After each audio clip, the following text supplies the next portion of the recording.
가분하게 이야기할 주제는 변혁의식. 왜 변혁이라는 말을 제가 좋아하느냐면 LG 건설할 때 특히 혁신활동을 할 때 LG그룹 전체가 그때 우리가 내세웠던 말은 일반 변화는 아니다. 일반 변화 가지고는 앞으로 미래에 살아갈 수 없다. 생존의 위험을 느낀다. 이게 그 당시 저는 럭키그룹으로 입사해가지고 LG로 제대를 했습니다. 회사도 사명이 입사할 당시에는 럭키그룹. 럭키는 부산에서 출발했죠. 연지에서. 동동구리문 만들고 치안 만들어가지고 오늘날 LG가 됐거든요. 그 다음에 럭키그룹으로 입사했는데 그때 제가 몸담았던 회사는 LG 상사의 정신 반도 상사. 그래서 반도 상사에서 나온 제품이 반도 패션이었죠. 삼성물산에서 나온 것은 SS 패션. 부산에서 출발한 대우그룹은 김우중 회장이 메리어스 와이셔츠 만들어가지고 커타 갖고 와서 회사 사표 소금 나와서 출발한 게 반대동 대우 실험이었죠. 그래서 어떻게 보면 부산이 삼성, 대구에 뿌리를 두고 있지만 서면에 가면 무슨 공장이 있죠? 제일제당, 설탕 공장. 삼성도 뿌리가 부산이었어요. 부산에 삼성 땅이 많아요, 해운대 쪽. 그래서 어떻게 보면 부산이 과거에는 생산 거점 도시였는데 우리 부산이 지금 안타깝게도 소비 중심 도시로 변화했잖아요. 갈수록 인원을 줄고 늙어가고 있는 도시. 그게 지금 부산입니다. 안타깝게. 그래서 그때 우리가 혁신을 하지 않으면 안 된다 해가지고 이름은 실체변혁이라고 했습니다. 우리 모든 실체를 변혁을 혁신적으로 변화하지 않으면 안 된다 해서 저희들이 내세웠던 캐치프레이즈가 실체변혁이었습니다.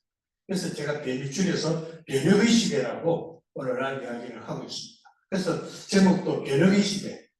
이런 혁신의 시대에 요구되는 우리 사업가들, CEO들, 경영자들한테 요구되는 것이 뭘까? 그래서 우리가 지금 기업가 정신 포럼하고 있는데 기업가 정신 그리고 리더십에 대해서 확실하게 한번 좀 더 이해해보는 시간을 가지시면 좋겠다 해서 이 주제를 가지고 제가 나왔습니다. 5기 때부터 제가 계속 참석해서 이 좋은 시간을 보내고 있는데 김현석 교수님께서도 이야기하셨죠. 배우고 있는 한 넓지 않는다. 그게 너무 마음에 새기고 이 포럼에 계속 참석을 하고 있습니다. 특별한 일이 있어서 빠지지 않는 한 계속해서 참석을 하고 있습니다. 그래서 오늘은 우리가 이 시간에 포럼에서 AI 이야기 참 많이 저는 AI 전문가 아닙니다. 미리 말씀드리지만. 회사에 근무할 때 이런 실제 변혁을 할 때 LG그룹 전체가 1년 동안 우리 회사는 우리 사업장은 이런 혁신 활동을 해서 베스트 솔루션을 이렇게 냈다 하는 게 우리가 실무를 하는 입장에서는 그런 것을 뭐라고 그래요? 베스트 프랙티스라고 하죠. 우리가 어떤 기업, 잘하는 기업에 가서 벤치마킹 할 때는 벤치마킹을 하는 대상이 뭡니까? 우리 자재 재고 관리를 이런 식으로 우리 사업장을 하고 있는데 앞서가는 너네 회사는 재고 관리를 어떻게 하고 있느냐는 그 베스트 프랙티스를 보는 것이 벤치마킹이잖아요. 그래서 그런 걸 할 때 이제 내년 연말에 가면 각 사업장이 각자 출품한 테마를 가지고 1년 연말에 발표를 할 때 그때 혁신활동 심사위원을 제가 오랫동안 했습니다. 특히 해외 지사에서 혁신활동인 것은 해외까지 비행기 타고 날아가서 현지에서 심사를 하고 있다. 덕분에 해외 얘기를 많이 했죠. 그래서 변혁의 시대에 이 시대가 요구하는 기업가 정신과 리더십은 뭐냐? 오늘은 AI라는 기술적인 이야기는 다 넘겨두고 우리 사람 이야기를 이 주제에 맞는 사람 이야기를 함께 생각해보고 하고자 합니다. 생각해보고자. 그래서 4차 산업이나 저 4차가 4차 산업인데 화살표도 있죠. 1차, 2차, 3차, 4차. 그런데 요즘은 4차 산업혁명 이야기 안 해요. 속 들어가고 뭐라고 합니까? AI 혁명, AI 트랜스포메이션. 그래서 대전환의 시대다. 이런 이야기를 오히려 더 많이 하고 있죠. 자, 제 이야기 하기 전에 이런 변화가 어디서부터 시작됐는지 오늘 인간 이야기를 합니다.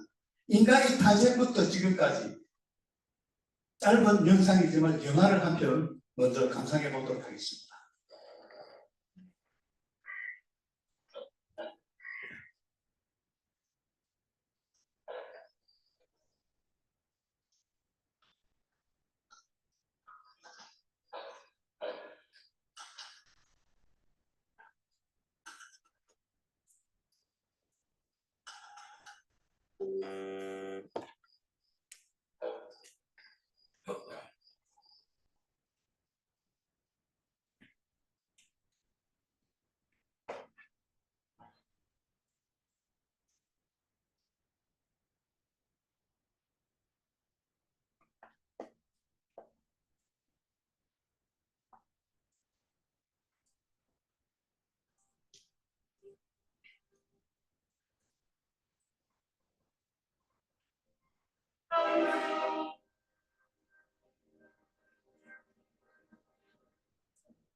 전부가 발견되는 순간입니다.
예. 하늘로 높이 던져올린 인간이 인류의 최초의 도구, 동물의 뼈다귀가 오늘날 저렇게 인공위성이 되어서 출현했습니다. 도구의 발전이죠. 이 영화는 스탠리 큐브릭 감독의 2001 스페이스 오디세이에 나오는 첫 장면입니다. 스페이스 오디세이가 주관해서 A Dawn of Human, 인류의 여명이라는 거죠. 최초의 탄생. 그런데 이 영화에는 오늘날 SF 영화 굉장히 다양하게 많습니다만 최초의 인공지능이 이 영화에 등장합니다. 그 인공지능의 이름이 HAL입니다. HAL. HAL 9점. 왜 HAL 이름이 HAL이었을까? HAL 스펠을 한 클릭씩 오른쪽으로 이동해 보십시오. 어떤 단어가 됩니까? H 다음이 뭐죠? I. 그렇죠. 빙고. 선생님 선생님한테 박수 한번 쳐주세요. IBM 모르시는 분 계세요? 네, 이 영화의 제작 구원을 IBM에서 했거든요. 그래서 자기들 이름을 쓰면 너무 노골적이니까 스펠을 한 가지 왼쪽으로 해서 할이라는 이름으로 이 영화 속에서 인공지능이 최초로 등장하는 겁니다. 이 스페이스 오디세이는 그 이후에 탄생된 많은 그 SF 영화의 교과서입니다. 그래서 오늘 SF 영화 보면 스페이스 오디세이의 한 장면을 다시 보는 듯한 그런 걸 많이 느끼게 돼요. 자, 여기서 우리가 이제 한번 봅시다. 인류의 진화, 오스트랄로피테쿠스, 호모 하릴리스. 하릴리스 앞에는 호모가 인정을 받기도 하고 이거는 호모가 아니다 라는 이야기가 있기 때문에 제가 갈로를 쳤고, 모두가 인정하는 인류 호모 에렉투스, 그리고 오늘날 현생 인류는 호모 사피엔스라고 하죠. 우리 전부 호모 사피엔스입니다. 자, 호모 사피엔스가 30만 년 전에 출현했습니다. 이 지구의 역사가 얼마나 될까요? 이 지구의 역사 45억 년. 이 45억 년을 하루 24시간으로 제한을 해봅시다. 이런 결과가 나타납니다.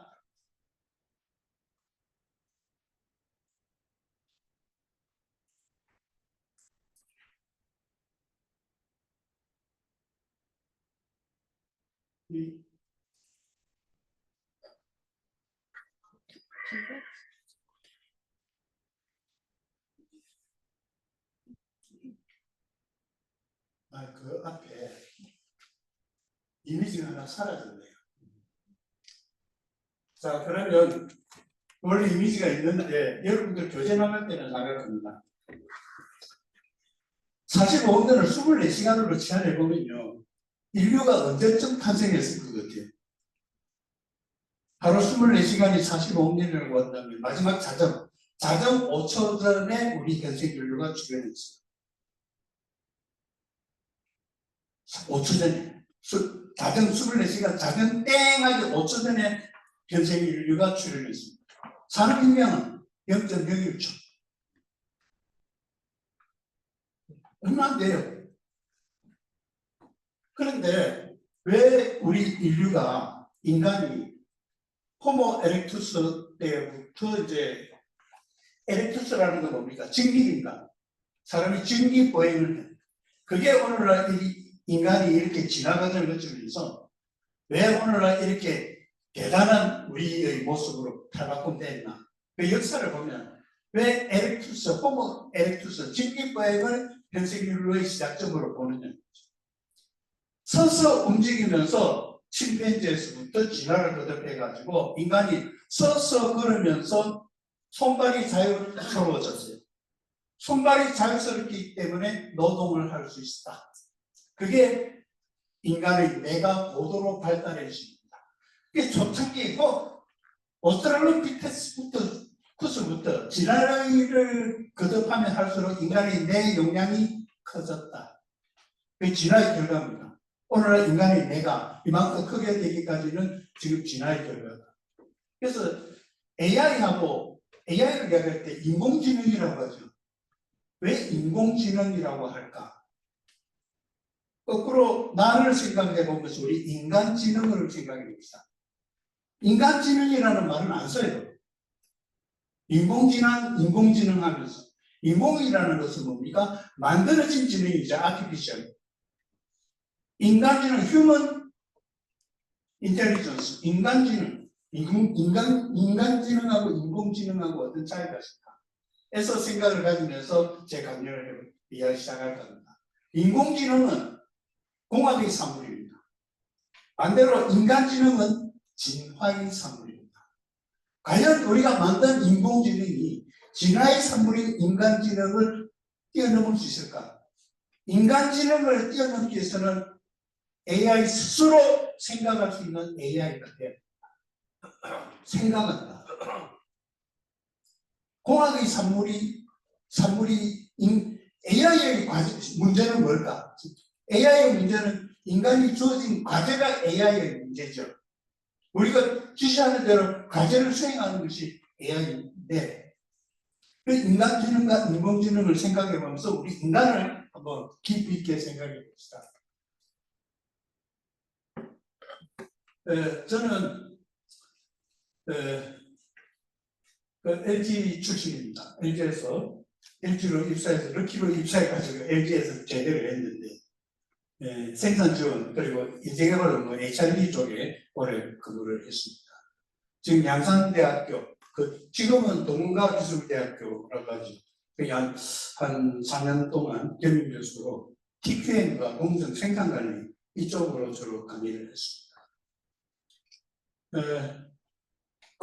주로 이제 4차 산업 쪽과 관련해가지고 강의를 했는데 요즘은 4차 산업혁명이 아니라 인문학 쪽으로 특히 이제 굿라이프 이걸 제가 6L 모델을 만들었거든요. 그 6L 모델을 가지고 주로 이제 강의를 하고 있습니다.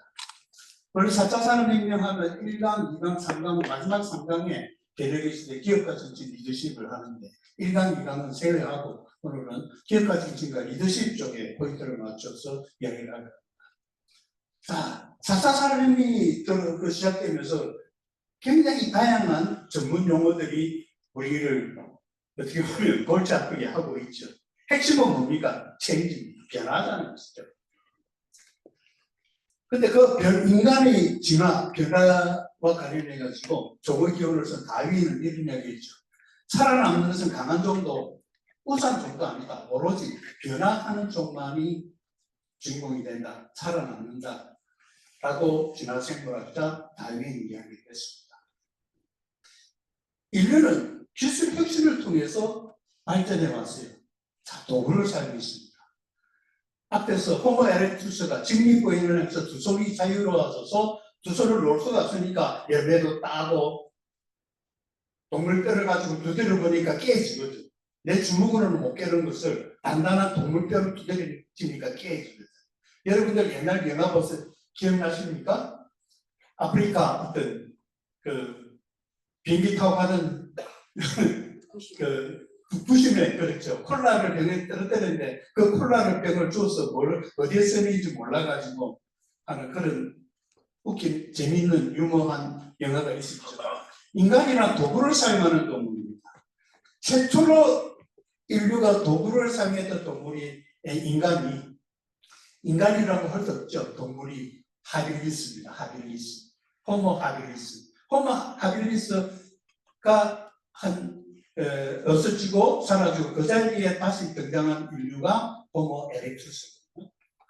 도구를 사용하는 동물이 하빌리스라는 존재입니다. 그래서 이제 그 도구가 오늘날 이야기하는 기술이 되었죠.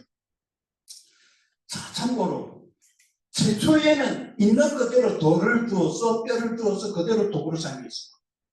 이게 이제 돌을 중심으로 생각해 본다면 최초의 도구는 뭡니까? 마제스키죠. 타제스키.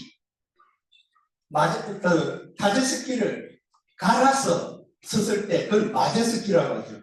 갈아서. 이 타제스키가 똑같은 스키인데 자연 그대로 썼던 타제스키가 사람이 그것을 갈아서 뾰족하게 쓴 마제스키가 되는 데까지 세월이 얼마나 걸렸을까요? 똑같은 스키인데도 자연 그대로의 돌을 갈아서 쓰기까지 200만 년이라는 세월이 걸렸습니다. 그만큼 변하는 게 오랜 세월이 필요했다는 것이죠.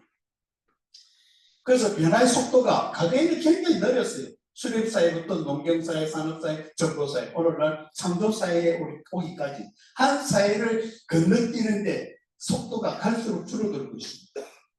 오늘날 창조사회 다음 세계는 또 어떤 세상이 될지, 속도가 얼마나 더 단축될지 모르죠.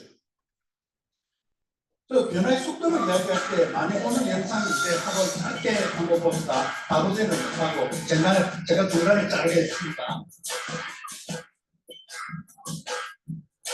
자동차 F1 정도.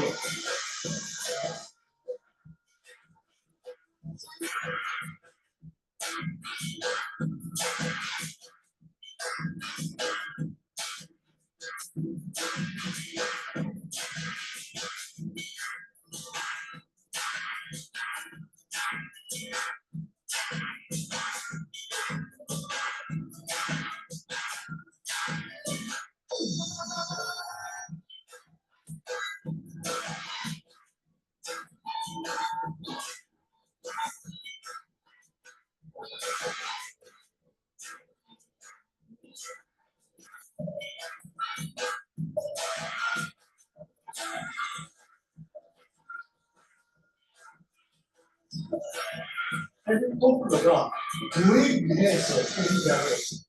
변화의 속도.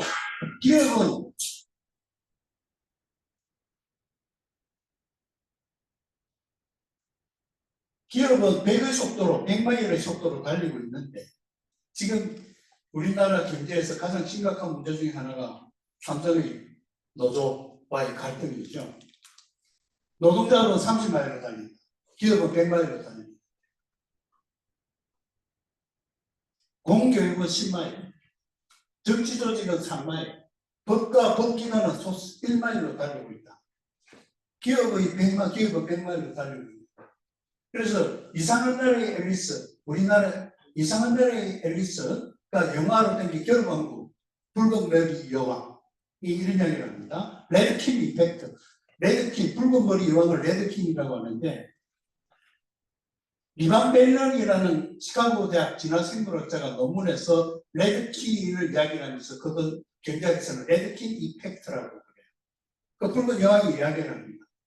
우리가 숲을 벗어나려면 숲보다 빨리 뛰어야 한다. 숲이라는 게 뭡니까? 우리가 존재하는 환경입니다. 이 환경에서 살아남기 위해서는 그 누구보다도 더 빨리 뛰어가야 생존할 수 있다는 개념이죠. 이것도 매년 해가 바뀔 때마다 등장하는데 1996년부터 2025년까지 세계 기업들이 낸돈하는 기업들의 시가총액이 어떻게 변해 가느냐라고 25년까지 나오는데 시간이 걸리니까 지금은 전부 미국 깃발밖에 없어요. 2025년도 브랜드 가치 순위가 1위가 애플, 2위는 마이크로소프트, 3위가 구글이고 4위가 아마존인데 지금 현재 브랜드 가치는 1위, 2위가 바뀌었고 3위, 4위가 또 바뀌었어요. 시가총액 세계 수기 변화 2024년까지인데 지금 2026년 5월달 통계로 보면 삼성이 1조 달러로 시가총액 1조 달러로 진입하면서 10위로 등장을 했습니다. 그만큼 삼성이 지금 엄청나게 반도체 보안으로 누리고 있죠. 자, 이렇게 이제 변화에 대해서 우리가 생각해 봤더니 지금 우리를 둘러싸고 있는 변화의 시대에는 이 급격히 밀려오는 알빈 토플러가 이야기했던 웨이브, 제1의 물결, 제2의 물결, 제3의 물결, 이 우리 물결이 던지고 있다. 이런 것을 경제 용어로 들어오기 전에 환경에서는 용어가 퍼펙트 스톰이었습니다. 여러 가지 환경적 재앙이 다발적으로 밀려왔을 때 우리가 감당하기 힘들어 쓰나미가 오고 태풍이 불고 지구 온도는 계속 올라가고 있고 이런 재앙이 환경적인 재앙이 다발적으로 밀려오면 그걸 감당할 수 없습니다. 그런 상태를 퍼펙트 스톰이라고 합니다. 이 퍼펙트 스톰이 오늘날 경제학에서 경제 용어로 들어오고 있는데 대표적인 게 모기지 사건 아시죠? 우리 IMF를 가져왔던 그게 이제 2008년도 미국 글로벌 위기였습니다. 그래서 이러한 퍼펙트 스톰이 지금 밀려오는 환경 속에 살고 있는데, 누구는 이걸 기회로 삼는데 대다수 사람들은 기업한테는 위기입니다. 아니, 위기일까 기회일까? 이것을 소위 말해서 위기 관리 경영학자, 위기 관리를 잘하는 것이 참 중요하죠. 그 부크라는 여성인데, 여성 경제학자인데, 미셸 부크가 제시했던 게 회색 코뿔소 이론이라는 게 있습니다. 이런 상태로 회색 코뿔소가 우리를 덮치기 위해서 저 멀리서 달려오고 있어. 눈에 보여. 회색 코뿔소가 보입니다. 그런데 눈에는 보이지만 외면하는 거대한 위협을 회색 코뿔소라고 그래요. 뻔히 덮칠 줄 알면서도 내밀락 방심하고 있다가 다치게 되죠. 기후위기, 생태계 붕괴. 우리 생태계 붕괴도 있는 거 지금 알고 있잖아요. 지구온난화, 글로벌 부채, 폭탄, 그 다음에 AI 등등으로 말해서 앞으로 전부 실업자가 될 거다. 예측 보고 있어요. 또 실업자가 되고 있고, 요즘 내노라하는 글로벌 기업들도 채용을 안 하고 어떻게 합니까? 구조조정하고 가물시키고 있잖아요. 다 보고 있어, 알고 있어. 그런데 실질적으로 대처를 못하고 있다. 그런 회색 코뿔소 말고 예측하지 못했던 장, 이게 블랙스완입니다. 예를 들면 미국이 이란하고 전쟁을 갑자기 할 줄 예측했습니까? 나토한테도 말도 안 하고 미국이 그냥 두드리고 이스라엘하고 짜가지고 이란을 두드려 버렸는데 예측 못했죠. 이런 거. 그 다음에 코로나 같은 이 팬데믹 이런 거는 예측하기 전에 우리를 뒤엎은 그런 재앙들입니다. 과연 어떻게 해야 될까? IMF 총재의 게오르기에바 여성이 있죠. 이런 이야기를 했습니다. 세계는 지금 지정학적 갈등, 그리고 저소득 국가는 위기를 가지고 있고, 중국 경제 구조가 변하고 있고, 또 변화해야 된다고 이야기하고 있고, AI로 인해서 여러 가지 구조적 위협이 직면해 있다. 우리나라의 경우에 있어서는 우리 모두 알고 있습니다. 인구절벽, 초저출산, 그 다음에 청년 세대가 기회가 사라지고 있고, 산업 경쟁력은 너무 반도체하고 자동차에 치중해가지고 그 외에 다른 산업체 경쟁력이 떨어지고 있다. 그 다음에 사회적 갈등 말할 것도 없고, 거기에다가 덧붙여서 트럼프 위기가 등장하면서 간세 두드려 맞고, 이 지금 무방도 없어요. 트럼프로 인해서. 이런 것들이 지금 한국에는 회색 코뿔소가 덤벼올 수도 있고, 예측하지 못했던 블랙스완처럼 우리를 덮칠 수도 있다. 이런 상태에 있습니다. 그래서 부커는 이렇게 우리에게 이제 지혜를 주고 있습니다. 회색 코뿔소는 적극적인 행동으로 돌파해야 된다. 그리고 블랙스완이 덮치기 전에 충분히 예측을 하고 대비를 해야 된다라고 우리한테 지혜를 주고 있습니다. 그래서 이런 퍼펙트 스톰 시대에 우리 기업가들은 패러다임이 변화해야 되는데 1차, 2차, 3차 산업혁명에는 주로 하드파워 경쟁력을 가지고 하드파워 혁신 쪽에 우리가 초점을 뒀다고 한다면 4차 산업혁명 때는 그야말로 그대로 소프트웨어 혁명이 일어나야 됩니다. 정보화 시대. 그래서 하드파워 혁신이 아니라 이제는 어떻게 하면 소프트웨어를 혁신을 해야 될 거냐, 혁명을 해야 될 거냐. 우리가 혁신혁명할 때 제가 이 실제 면역 때 우리 LG를 컨설팅했던 분이 이런 얘기 했습니다. 아니 이거 우리가 그때 제가 혁신 활동할 때 우리 벤치마킹 대상은 경영자는 JH였고 세계적인 경영에서는 CEO 등에서는 JH를 벤치마킹했고 그 다음에 생산 쪽에는 도요타를 벤치마킹해서 서스테인 타임을 주로 벤치마킹을 했습니다. 그때 했던 것이 이제 이런 얘기입니다. 하드웨어 혁명할 때는 금년 자주 협동, 우리 한국을 산업화 시켰던 에너지가 금년 자주 협동이었습니다. 대표적인 것이 그 문화가 새마을 운동 문화였죠. 근데 4차 산업혁명, 소프트웨어 혁명이 되면서 이제는 근면자족 협동 갖고는 안 된다. 아무리 땀 흘려서 노력하는 것보다도 상상과 창조 그리고 도전하고 혁신하는 것만이 우리를 살릴 수 있다. 라는 것으로 패러다임 자체가 완전히 바뀌었어요. 패러다임. 생각이 바뀌었다. 그래서 미국의 유명한 세계적인 노벨상을 수상했던 경제학상을 수상했던 폴 크루그만 교수가 우리가 지금 ICT 그랜드 ICT 연구센터잖아요. ICT 기술이 용도 확대를 하고 이제 응축된 결과 인류의 진보와 혁신에 획기적인 영향을 끼칠 것이다. 정보혁명이 일어난다는 것이죠. 그래서 제일 중요한 개념이 창의성과 연결성입니다.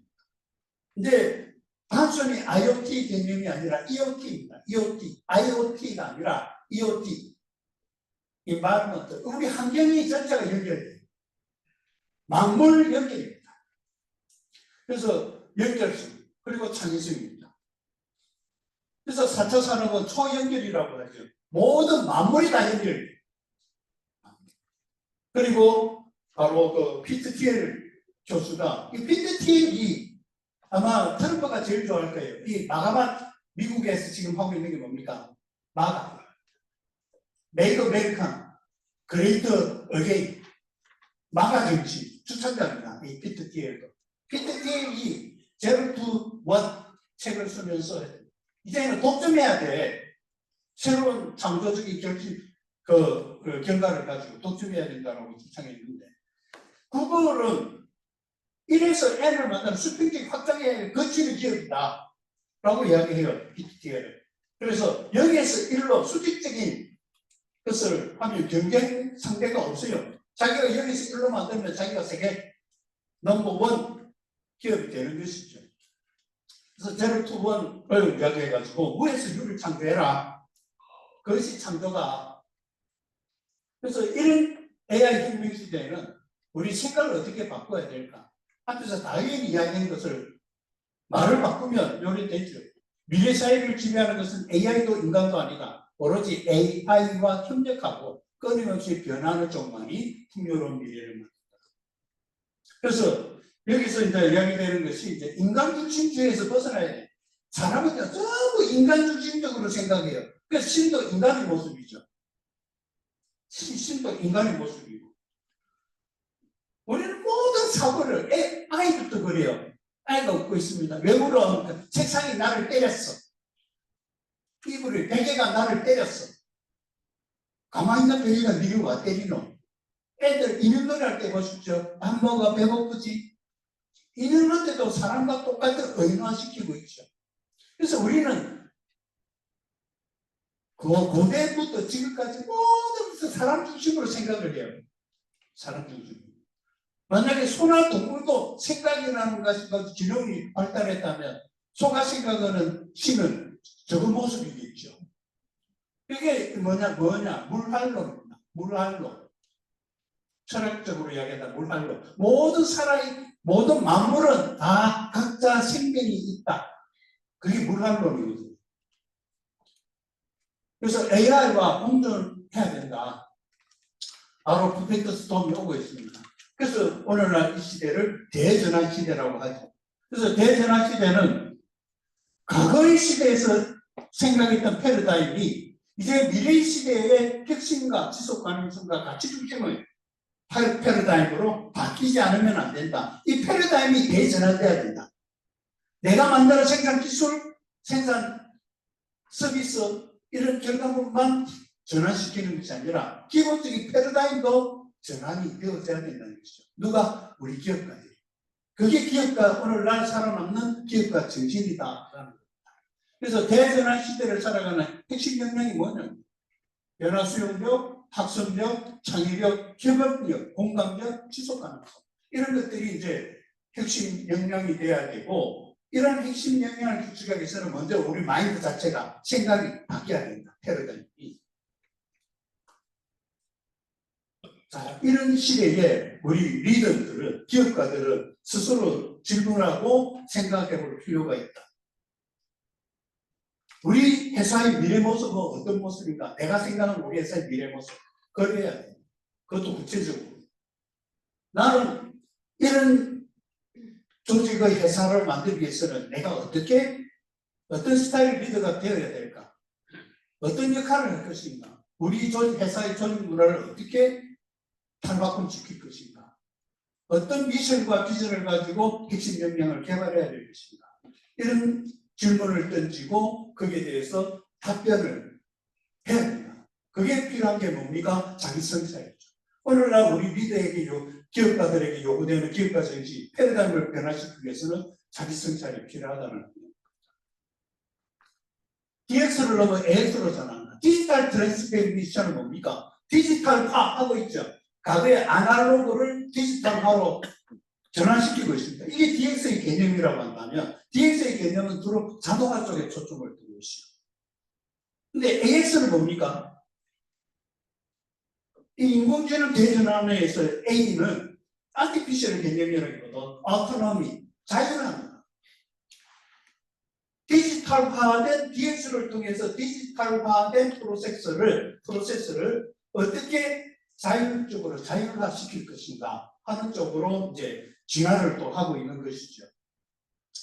그래서 4초 혁명과 미래 세상에 있어서 이제 뭐 이야기되고 있는데 기술이 이제 융합이 이루어져야 됩니다.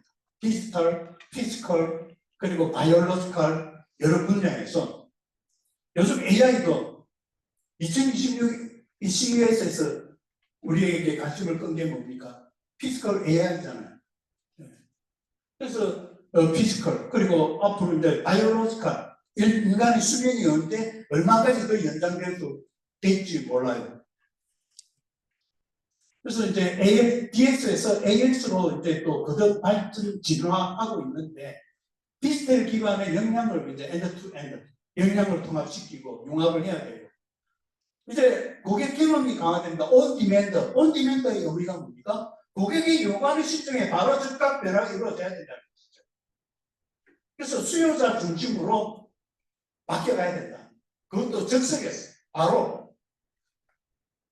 그다음 비정형 업무가 이제 자동화되죠. 비정형 업무 우리 일상적으로 기업에서 각자 생활하는 것도 뭐 일지를 쓰고 계약서를 작성하고 하는 게 전부 비정형 업무 아닙니까? 이것까지도 이제 자동화되는 시대. 그 다음에 AI도 이제 범용 AI 이런 쪽으로 진화를 하고 있죠. 자, 이제 이런 시대에 우리 리더에게 요구되는 역량을 한번 생각해 봅시다. 기업가 정신. 기업가 정신을 도대체 기업가 정신이 뭐냐 한다면 여러 가지 학설이 있는데 그 전문서를 뒤져서 딱 집약시킨 것이 저 네 단어입니다. 혁신, 위험감수, 기획인식, 자원조달. 이런 퍼펙트 스토어의 견디기 때 그걸 기회로 볼 거냐 위기로 볼 거냐 기회로 찾을 것입니다. 그걸 하기 위해서는 혁신을 해야 되는데 위험을 감수해야 돼. 실패하지 않는 혁신은 없습니다. 실패한 것은 혁신의 밑거름이거든요. 그것을 용납하는 조직 문화로 바뀌어야 돼.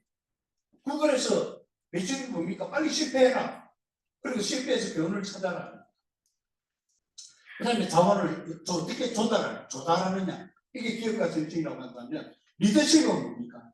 리더십에 있어서 핵심적인 것은 그 조직을 이끌어가는 사람의 입장에서 다 함께 같이 가야 된다. 함께라는 투게더라는 게 있는 거죠. 내 혼자만 아니야. 그걸 하기 위해서는 비전이 전부 공유해야 돼.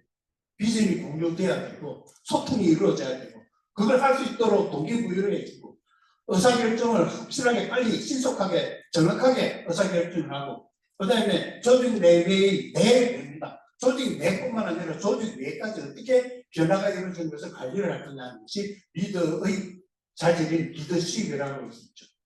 그래서 기업가 정신과 리더십을 이야기할 때 꼭 빼놓지 않고 제가 강의 때 이야기하는 사람이 있습니다. 누구냐?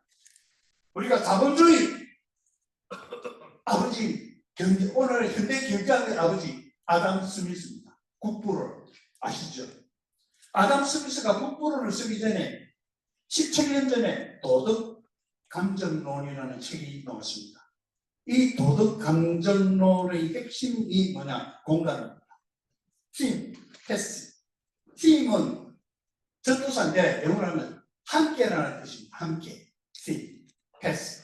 자, 이 공감이 왜 경제 리더십과 이 기업가 정치에 있어서 가장 중요한 핵심 단어 하나로 이야기했냐면 공감입니다.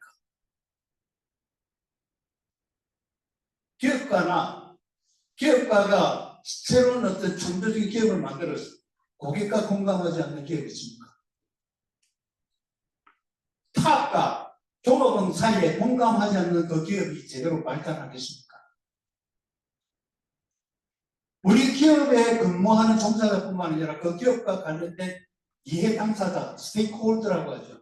이해 당사자 또 많아요. 공무원도 있고, 경쟁업체도 있고, 소비자도 있고. 그것과 다 이루어져서, 야, 저 회사는 믿을 수 있는 기업이야라는 공감을 얻는 것이 아주 중요하죠. 그래서 기업가는 어떤 사람인가? 기업가는 변화를 탐색하고, 빨리 변화를 간제해야 돼. 회색 코뿔소냐? 지금은 눈에 보이지 않지만 블랙스완이 앞으로 닥쳐올 것이냐? 변화를 탐색하고 그것에 대응하면서 변화를 위기가 아니라 기회로 이용하는 사람이 기업가다. 그걸 발견하며 창업을 하는 것이죠. 경영군의 피터 드러커 교수가 그렇게 이야기했습니다. 요거는 제가 전에 잠시 한 20분 그때 이 자리에서 이야기했을 때 이야기했던 그 이야기입니다. 기업가 정치, 당신 그게 뭔지 알요? 나하고 같이 하지 않겠소? 혼자는 못하고 함께할 상대가 있어야지. 그럼 나하고 같이 합시다. 나는 총도 쓸 줄 알고 하니까 이렇게 이야기합니다. 총 쏘는 것보다 더 어렵고 뜨거운 무지무지 뜨거워야 하고 기업가 정치는 이형적이죠. 이런 우스갯소리를 제가 얘기했는데 이 영상 같이 한번 봅시다. 왜냐? 기업가 정치인과 리더십을 이야기할 때 이 영상에 대한 것은 우리가 완벽히 이해를 해야 돼요.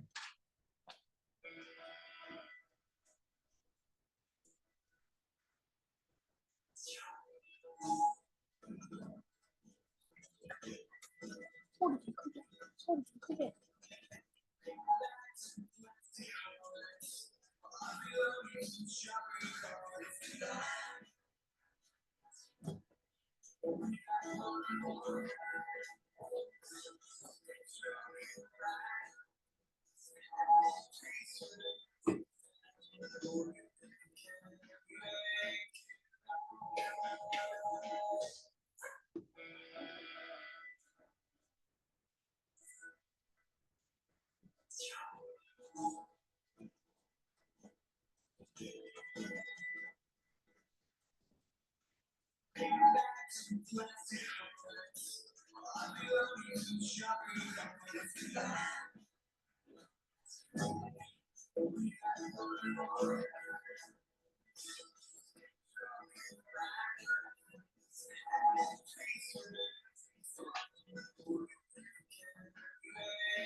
슈페트가 이렇게 기업가 정치를 대해서 이야기했는데 제가 물어봅니다. 지금 삼성이 가장 큰 문제가 뭡니까? 노조하고의 갈등이죠. 자, 기업이 엄청나게 이익을 냈어요. 성과를 냈어요. 그 이익의 이제 지금 분배 문제 때문에 그렇거든요. 모든 기업이 기업 종업원들한테 월급을 주고 성과도 주죠. 기업이 얻은 이윤의 배분을 어떻게 해야 될까? 용주. 이게 이제 노조와 경영자의 어떤 갈등이 이루어지고 있는데, 자, 배분을 적당하게 해줬어요. 그런데 더 내놔라, 더 내놓으라고 할 때, 그 기업이 급여를 충분히 주고 남은 잉여 가치의 배분을 어떻게 할까? 그 성과가 과연 막스가 이야기하는 노동 가치설만 가지고 이야기될 거냐? 슈페트가 이야기하는 자본의 혁신의 결과다. 이거는 종업원들이 제공한 노동의 가치하고는 관계없다. 이 슈페트와 막스가 지금 붙고 있어요. 학설로 본다면. 어떻게 여러분들은 생각하시겠습니까? 인류 가치를 전부 배분을 해야 되겠습니까?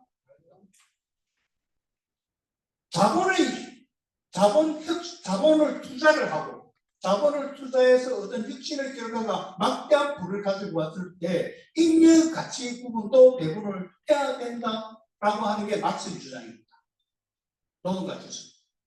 그러나 슈페트는 저거는 자본 투자와 혁신의 성과다. 이거는 노동자가 제공한 가치와 별개로 탄생된 거다라는 게 슈페트 이야기거든요. 제가 이걸 이야기하기 위해서 이 영상을 한번 끝까지 보고자 합니다. 자, 여기에서 이제 모든 기업은 S커브를 그립니다. 처음에 시작하고 실패를 반복한 끝에 이제 이걸 많이 성과를 내고 성장해요. 쭉 성장합니다. 그러나 성장도 한계가 있어. 이제 그 최고점에 도달한다면 다시 또 내리막길 갑니다. 이 내리막길을 갈 때 새로운 S커브를 그려야 돼요. 이게 이제 핵심이죠. 계속해서 끊임없는 S커브를 그려나가야 되는 게 혁신 활동입니다. 이걸 누가 한다? 기업. 이런 정신을 가지고 기업가들이 창조하고 혁신을 해야 돼요. 그래서 슈미트가 이야기를 했습니다. 그리고 피터 드러크 교수는 위험을 무릅쓰고 포착한 기회를 사업화하려는 모험과 도전의 정신이 이런 결과를 보자. 반도체만 예를 들어 봅시다.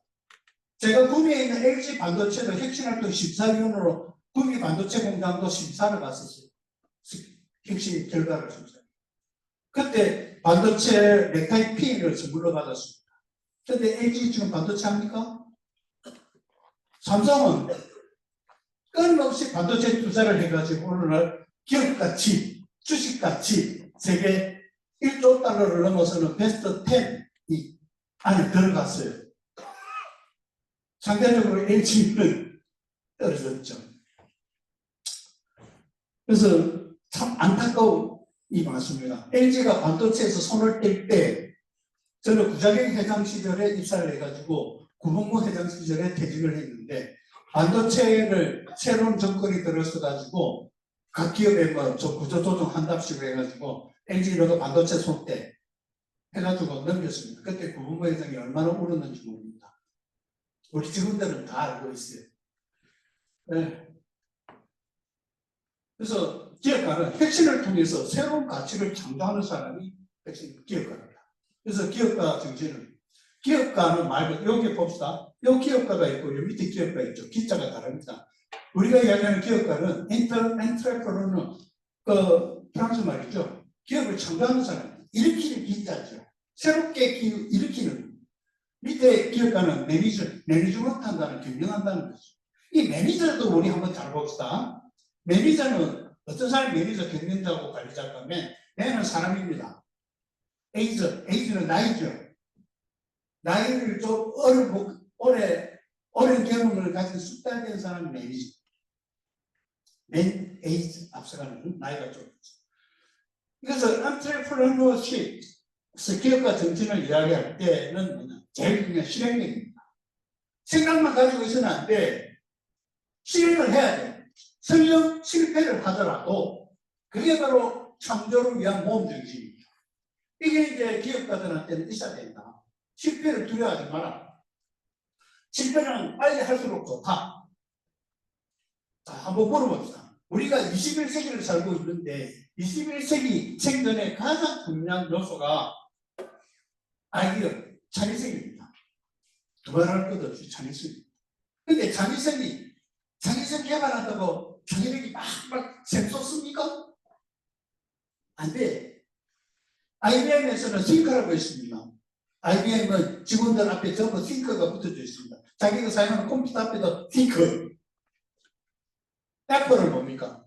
우리는 좀 더 다르게 생각하자. 싱크 디퍼런트. 이렇게 얘기했습니다. 그래서 IBM은 싱크, 생각한다 해가지고 생각해서 나온 게 PC입니다. 애플은 싱크 디퍼런트, 다르게 생각하자 해가지고 IBM에서 만든 컴퓨터를 주머니 속에 잡아야겠습니다. 작았다. 이럴 때 생각한다는 게 어디서 이루어집니까? 우리가 인간이 생각한다는 것은 어디서 이루어지죠? 바로 요 뇌입니다. 요거는요, 다음 우리 포럼에 김재승 교수님이 와서 이 뇌과학자입니다. 저는 기대하고 있습니다. 굉장히 기대하고 있습니다. 그래서 제가 오늘 강의할 때 이 뇌과학과 관련된 부분은 조금 언급을 할까 하다가 싹 뺐습니다. 왜냐하면 심리학에도 인지심리학이라는 게 있거든요. 진화심리학이라는 게 있습니다. 그래서 그런 부분을 싹 뺐어요. 한 가지만 해요. 생각한다는 것은 어디서 이루어진다? 네. 제가 대학원에서 심리학 공부할 때 제일 처음 읽었던 책이 마인드라는 책이에요. 마인드. 마음. 인간의 마음이 어디에 있습니까? 머릿속에 있습니까? 몸속에 있습니까? 마인드. 네. 몸에 있다, 마음에 있다. 이게 동서양맥을 통틀어 지금까지도 논쟁을 하고 있는 이원론입니다. 우리 이런 거 아시죠? 이론론이냐, 이원론이냐. 지금도 논쟁을 하고 있어요. 동양이나 서양이나 철학자들끼리. 이원론이다, 이론론이다. 심지어는 내 몸이 죽으면 몸에 있던 내 영혼이 이제 하늘나라로 간다. 이원론입니다. 영혼이 어딨나? 몸이 죽으면 시체가 되면 썩어서 땅 쪽으로 들어가는 일원론입니다. 영혼 따로 없다. 자, 마인드와 생각. 이거는요, 영원한 숙제입니다. 자, 저도 결론을 못 내리고 있습니다.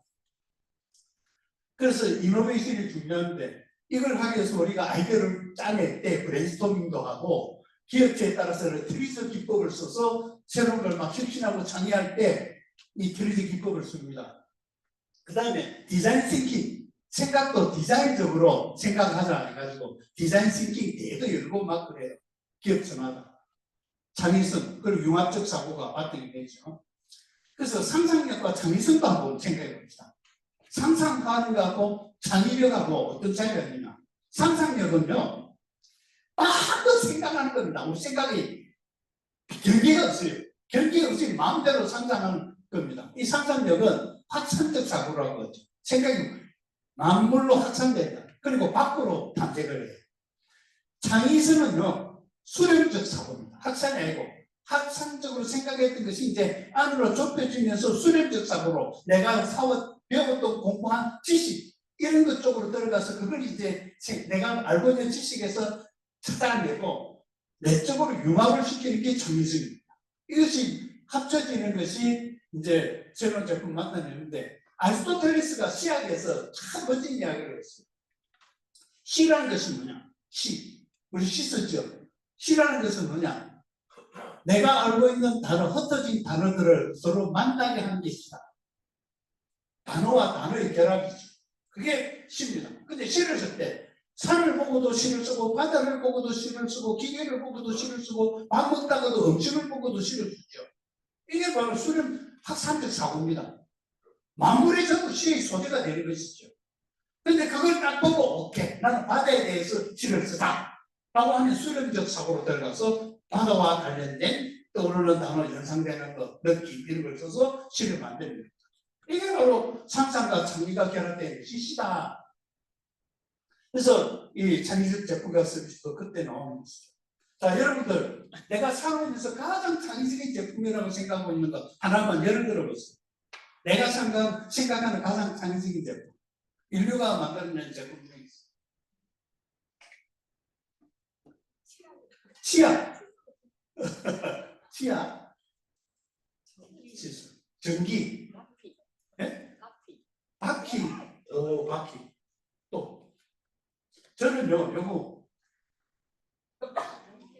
지옥에 달린 연필. 자, 요게 왜 가장 창의적인 제품으로 내가 생각하느냐면요.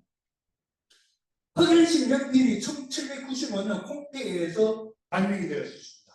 흑연 가루 그걸 이제 해서 연필을 만들고, 지우개는 언제 만들어졌느냐? 1772년 영국의 화학자 브리스틀리에서 지우개가 만들어졌어요. 근데 지우개도 만들어졌고 연필도 만들어졌는데, 지우개가 달린 연필이 만들어지는데 1867년 무려 100년이라는 세월이 지났습니다. 저게 어떻게 만들어졌냐? 어떤 화가가 종이를 가지고 대생을 하죠. 그럴 때 지워야 됩니다. 지울 때는 지우개가 필요하죠. 그런데 그 캔버스에 지우개를 놨는데 자꾸 떨어져. 불밭에 떨어지고 안 보여. 그래서 자꾸 찾으러 다녔어. 그러고 근처에 외출을 하기 위해서 거울을 보고 모자를, 죄송합니다. 제 머리에 보여드려서. 거울을 보고 모자를 딱 덮었으면 그 순간 아하! 하고 아하 경험을 했습니다. 저 모자 쓰듯이 연필 뒤에 모자처럼 지우개를 꽂아 넣어놓으면 불밭에 지우개가 안 떨어지겠지. 그래서 지우개 달린 연필이 탄생했던 거예요. 그 세월이 100년이라는 세월이 걸렸습니다. 21세기 가장 핵심적인 제품은 역시 저거겠죠. 스마트폰. 그래서 10에서 10년을 쭉 둘러보면 여러 가지 이제 스마트 홈이 지금 계속 대세가 되고 있고, 드론, 인공지능, 로봇, 그리고 올해 이제 5G가 이런 것들이 이제 큰 이슈로 대두되고 있는데, 대표적으로 2026년대에는 한 이런 것들이 이제 큰 이슈로 등장하고 있다라는 거예요. 그런데 창의가 왜 그렇게 어려울까요? 우리 생각? 인간은 도대체 생각을 몇 가지 합니까? 셀 수가 없습니다. 예, 셀 수가 없다는 게 답이에요. 그래서 흔히 우스갯소리로 오만 생각한다 하죠. 오만 생각도 한다, 오만 가지다라고 하는데, 그 이상일 수도 있고 그 이하일 수도 있어요. 자기가 왜 그러냐? 심리적인 관성 때문에 그래요. 심리적으로. 왜? 현재 하고 있는 일에 익숙한 일에서 우리 생각을 해요. 새로운 것은 익숙한 것에서 안 옵니다. 낯선 것에서 오거든요. 근데 낯선 것은 생각을 못 해. 익숙한 쪽으로만 자꾸 생각을 해. 그게 심리적 반성입니다. 두 번째, 애초부터 잘못된 문제를 설정하게 되면 잘못된 결과가 나오죠. 그 다음에 모순.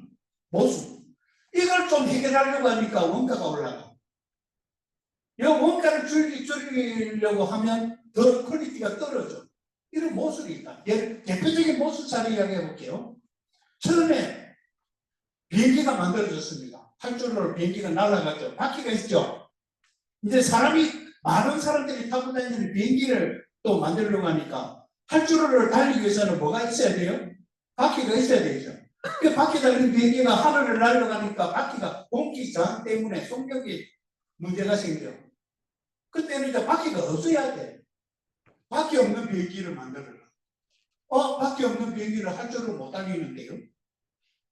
이게 바로 모순입니다. 그래서 생각인 것이 뭡니까? 하늘을 날아갈 때, 활주로를 달릴 때는 바퀴가, 공중으로 점핑해서 하늘로 갈 때는 바퀴가 쏙 안으로 들어가도록 하는 비행기가 만들어졌던 거죠.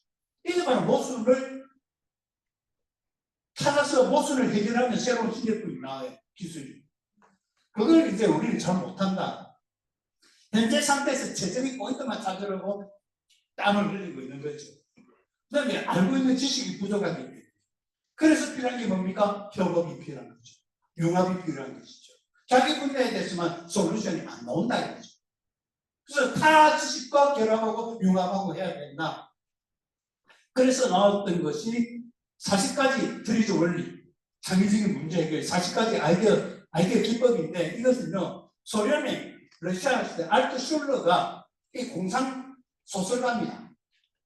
공상 소설을 쓰면서 작가들 발명도 많이 했어요. 그래서 이 사람은 인류가 인간이 만든 특허를 낸 40만 개의 특허 연구를 분석을 해가지고 어떻게 해서 이 제품이 특허가 되었지? 기술 특허가 나왔지? 하는 걸 추적해가지고 그 40가지 기법으로 압축시켜서 만드는 탄생이 게 프리즈 기법. 이 기법을 가지고 하나하나 되면서 생각을 해보는 것이고 여러분 이 사람들이 있습니다. 다빈치, 아인슈타인, 마르셀 디샹, 리처드 파인만 물리학자죠. 제인 구달 환경론자입니다. 침팬지를 연구한 스트라빈스키 음악가죠. 마샤 거리의 무용수입니다. 이런 사람들의 공통점이 뭐냐?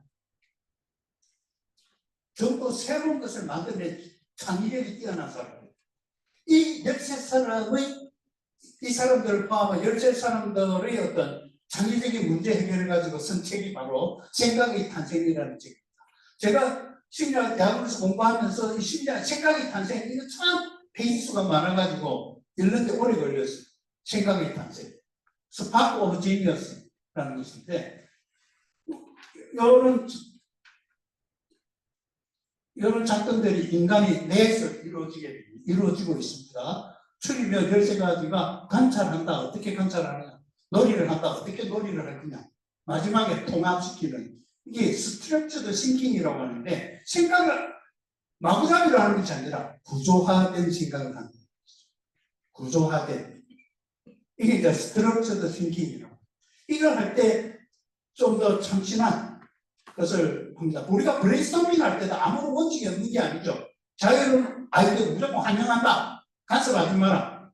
이때지 마라. 자유스럽게 발언하도록 기회를 주자. 의견은 많으면 많을수록 좋다. 이런 몇 가지 원칙이 있잖아요. 그런 것처럼 13가지 기법. 이런 기업가 정체를 가지고 몇 가지 사례를 이야기해보면 외국 사례 스티브 잡스입니다. 스티브 잡스는 아이폰에 뭘 결합시켰습니까? 디자인. 그래서 기술과 예술을 합쳐서 새로운 혁신 제품을 만들었다. 그 다음에 스타벅스, 하워드 슐츠는요 이렇게 이야기합니다. 스타벅스는 커피를 만드는 커피를 파는 회사가 아니다. 누구 커피 회사, 커피 카페인데 왜 커피 안 팔아? 우리는 커피를 파는 회사가 아닙니다. 종업원들의 열정과 창의를 팝니다. 이렇게 이야기해요. 그래서 스타벅스는 비즈니스가 없잖아요. 처음부터. 전부 전문가들을 만들었죠. 하워드 슐츠. 스타벅스는 문화와 경험으로 공간이 다르죠. 그래서 직장이라는 것이 있고 집이라는 것이 있는데 그 사이에 쉼터가 우리 스타벅스 매장이다. 라는 새로운 그 컨셉을 가지고 고객을 만들었고 영입을 했고 지금 스타벅스 매출액을 엄청나게 차지하고 있는 게 뭡니까? 스타벅스 굿즈. 굿즈를 파는 카페 어디 있어요? 지금은 스타벅스가 휴지가 돼가지고 많이 등장하고 있죠. 우리나라의 경우에 이건희, 마누라하고 자식 빼고 다 바꿔. 이게 프랑크푸르트 선언 아닙니까? 그래서 위험 감수와 가감한 투자. 그 결과가 지금 삼성 지금 노경 갈등을 가져오고 있습니다. 그 다음에 그 카카오, 김범수.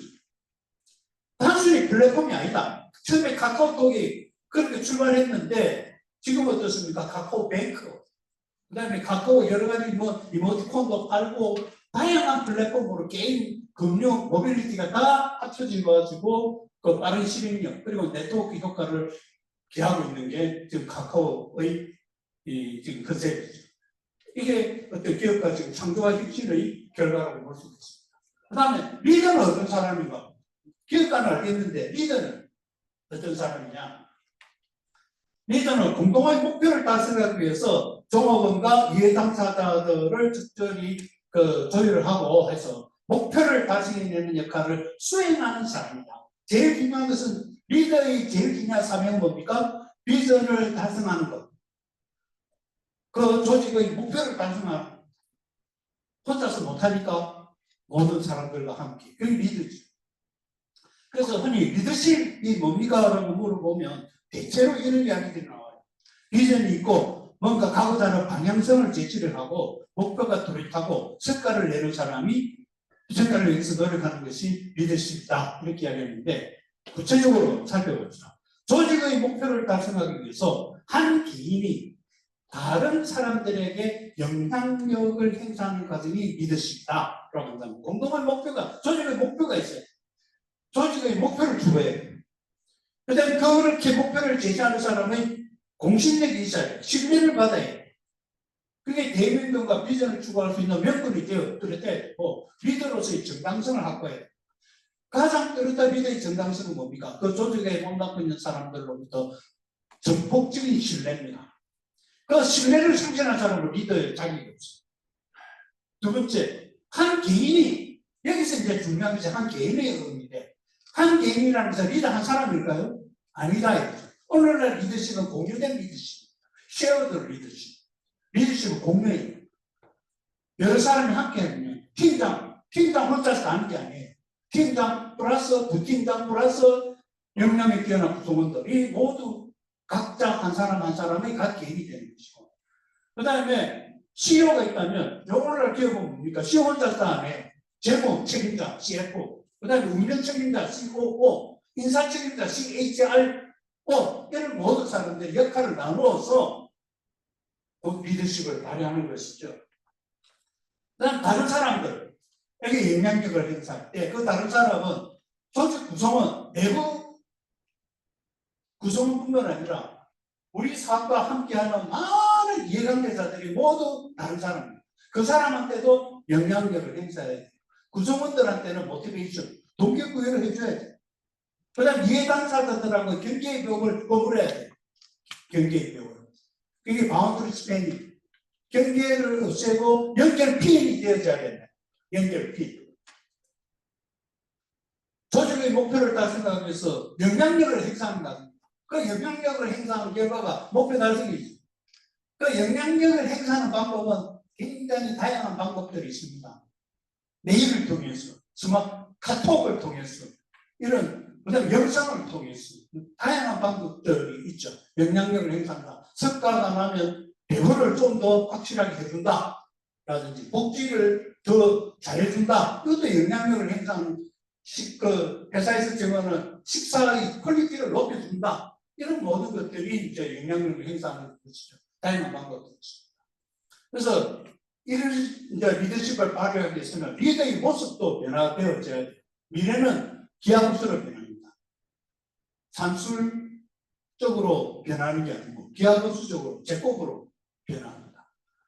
상생경제 그리고 감성이 중심이 되는 이런 사회로 가고 있죠. 그래서 성공하는 사람들이 7가지 습관을 쓴 스티븐 코비가 돌아가시기 전에 8번째 습관을 썼는데, 저는 스티븐 코비 이야기할 때마다 참 마음이 안타까운 게, 제가 HR 인재개발 업무를 할 때 LG그룹의 각사 인사 교육 책임자들하고 삼성 인력 개발의 직원들하고 삼성하고 LG가 플러스 돼가지고 한국 능력을 빼고 미국 일주일 동안 하는 ASTD 데이에 우리나라에서는 처음으로 갔는데 1995년 달라스 컨벤션 센터에서 그거 할 때 저는 우리 회사에서 뽑혀가지고 이제 같이 갔어요. 갔을 때 아레나 홀에서 스티븐 코비 박사 강연하는데 듣고 그 부스도 있었는데 사진 찍고 했을 때 스마트폰이 없어갖고 사진을 못 찍었습니다. 악수까지 했는데 그때 사진 있으면 이럴 때 옆에 사진 올려놓는. 어쨌든 8번째 습관이 코비 박사가 했던 게 있습니다. 또 효과성에서 앞으로 위대함으로 가야 된다. 효과성.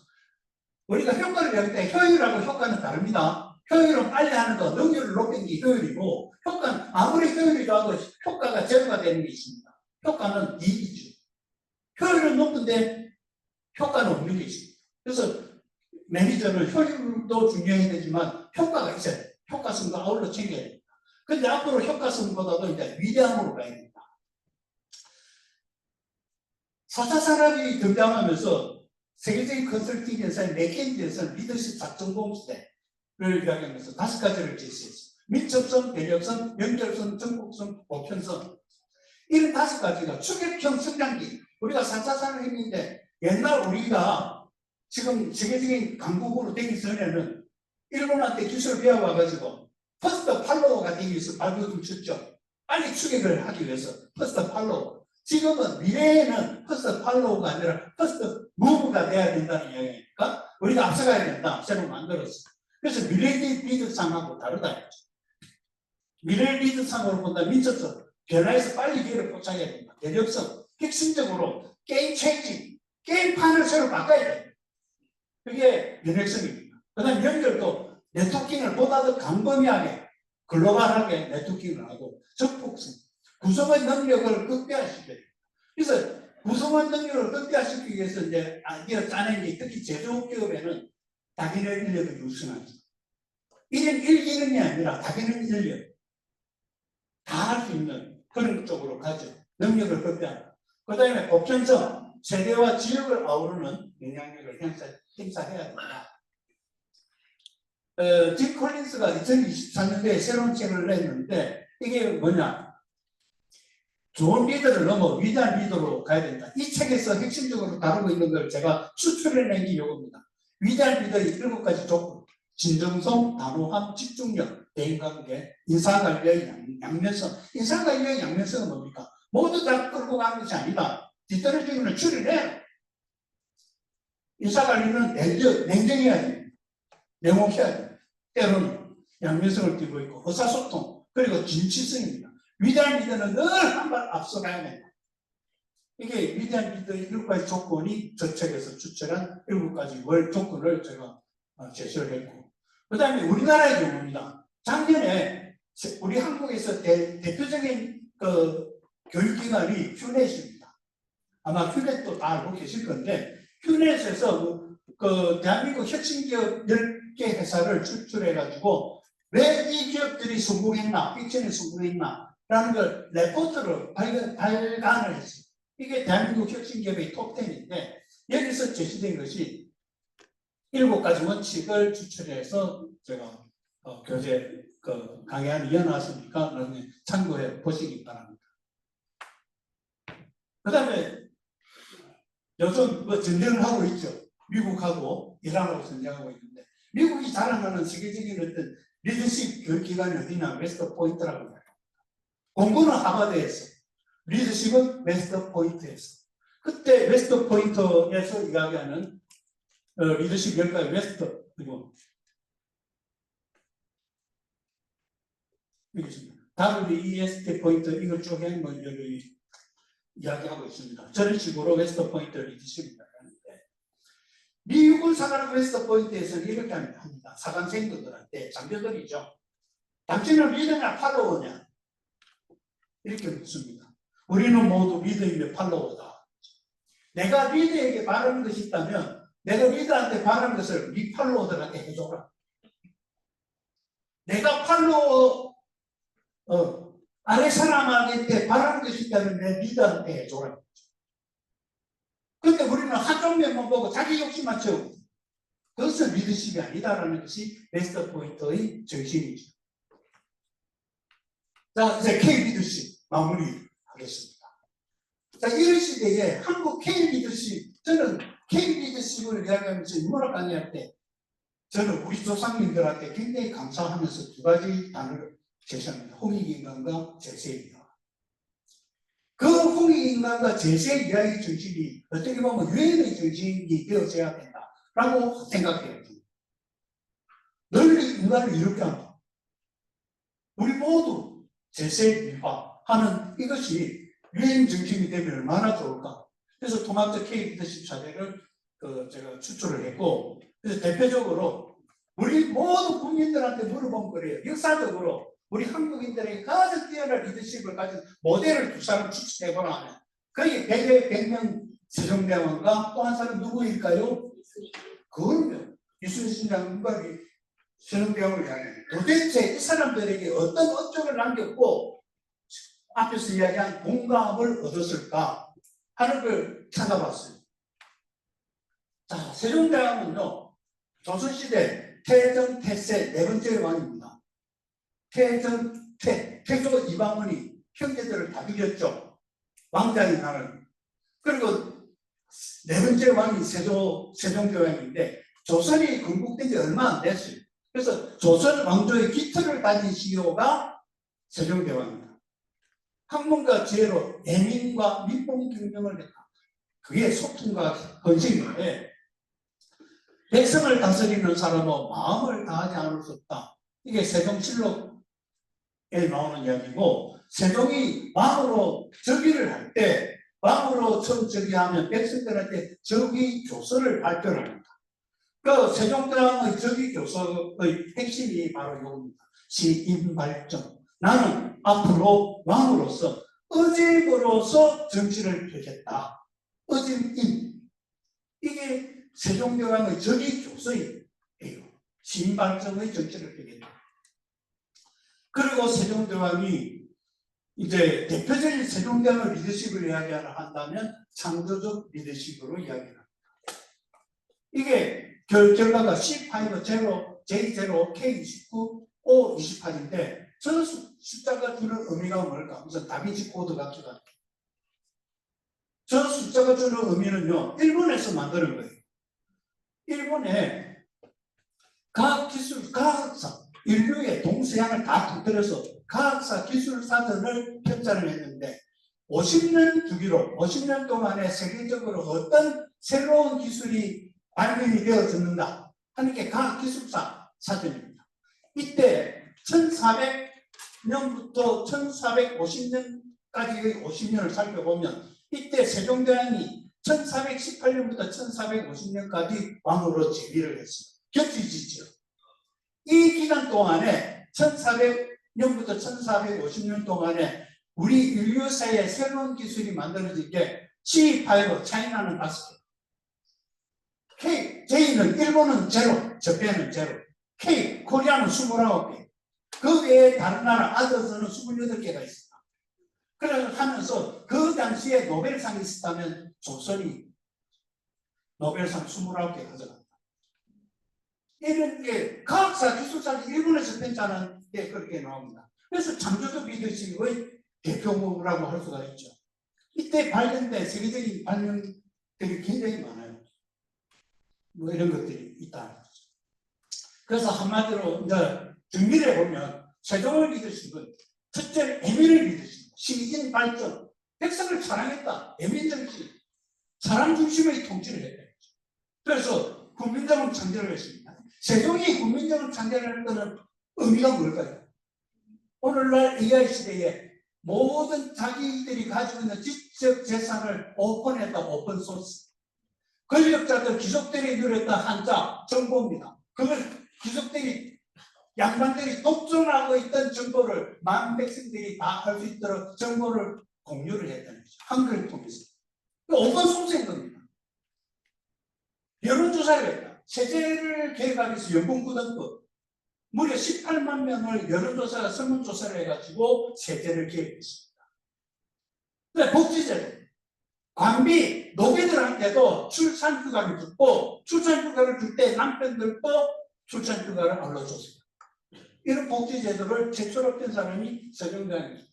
참여민주주의를 실현했죠. 그 다음에 협업의 리더십. 세종이 셋째 아들이 왕이 될 때 가장 반대했던 사람이 황희정입니다. 반대파에 있던 황희를 세종이 즉위해가지고 영의정이라고 하셨습니다. 반대파의 거두를. 그 다음에 한글 할 때 채만이 그렇게 반대했던 사람을 등록했어요.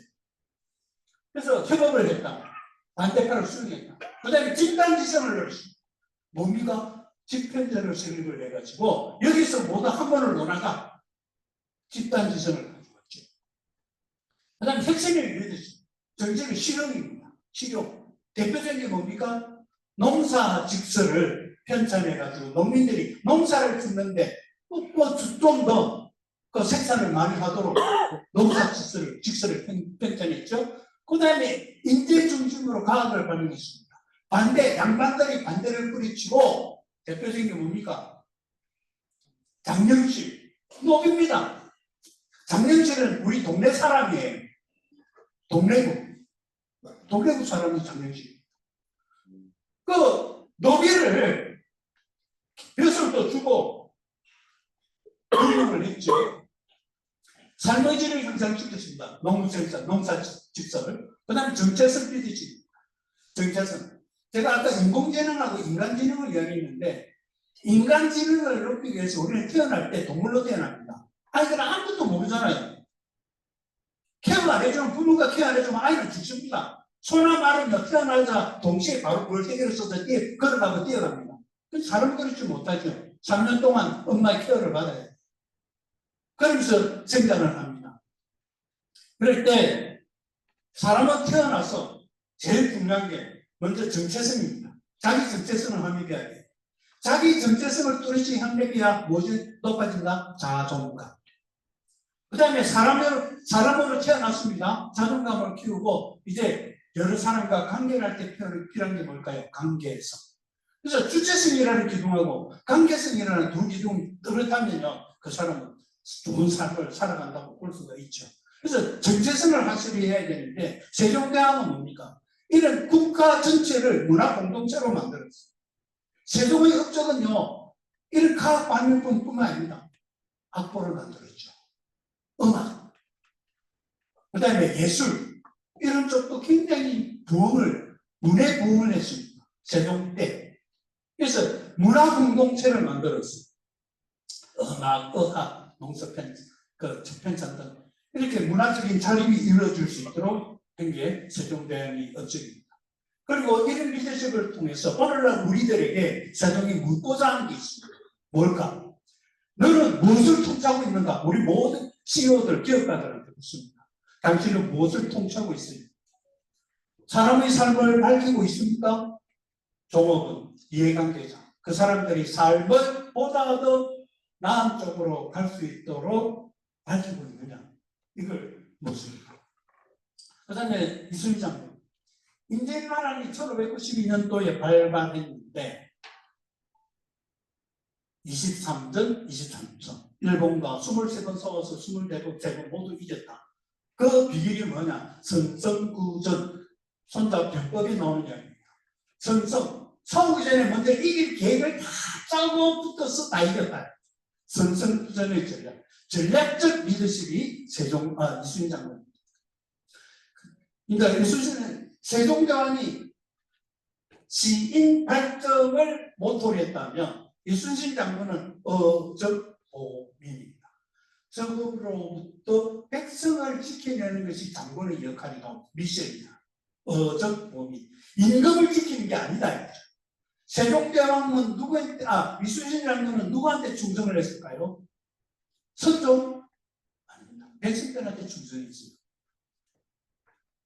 그래서 이순신 장군은 어적보민을 적으로부터 백성을 지키기 위해서 전략의 비전이 뭐냐? 바다를 지키면 나라를 지킨다. 육군은 밖에서 제해권만 제해권만 지키고 있으면, 보급로만 지키고 있으면 전쟁을 이긴다. 이게 이순신 장군의 전략이었습니다. 바다를 지키면 전쟁에서 이긴다.